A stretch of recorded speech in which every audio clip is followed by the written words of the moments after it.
We're going to see a period of internal challenge, of chaos within al-Qaeda. The likely successor is bin Laden's deputy, Ayman Zawahiri, who for many years has been in some ways more prominent in a media sense than bin Laden. But he is in no way the equal of bin Laden. He lacks bin Laden's charisma. He lacks bin Laden's star power. So while he may take over formally, he's not going to enjoy the same respect that bin Laden enjoyed not only within al-Qaeda, but within the broader jihadist and Muslim community. In the short term, we may even see an increase in attacks as there is a desire for revenge by sympathizers, and as al-Qaeda itself wants to remain relevant, has to show it's still in the game. But in the long term, this is a tremendous blow to al-Qaeda. Bin Laden had star power. He was someone who attracted young people to the movement. He attracted fundraising. His replacement may be less impressive, and in any event, there's going to be a period of internal deliberation as new leaders try to establish themselves. So we're going to see the organization weaker, perhaps off balance, and the narrative even weaker than it's been in recent months.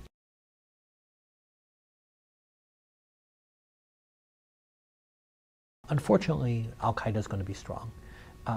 What bin Laden's perhaps greatest accomplishment is building an organization and a network of fighters who will outlast him.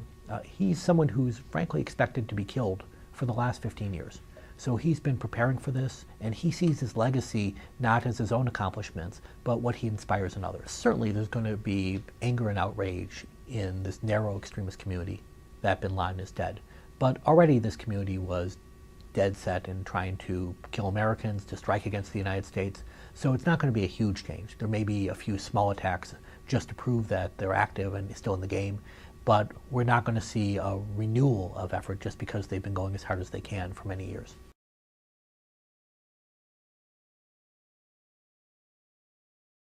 Al-Qaeda will still remain strong in Pakistan. It has deep ties there, many fighters there, many leaders there. But we'll see countries like Yemen that have important al-Qaeda affiliates becoming even more important. In recent years, these affiliates have carried much of al-Qaeda's water. Some of the most dangerous operations have come from these affiliates.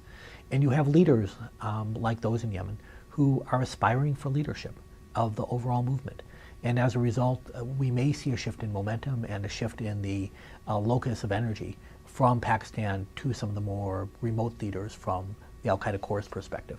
A key question for any successor to bin Laden is going to be whether he can establish the same fundraising and recruitment networks that bin Laden had. These networks are in place right now. However, whether they'll be able to endure without bin Laden's star power and without his charisma is an open question.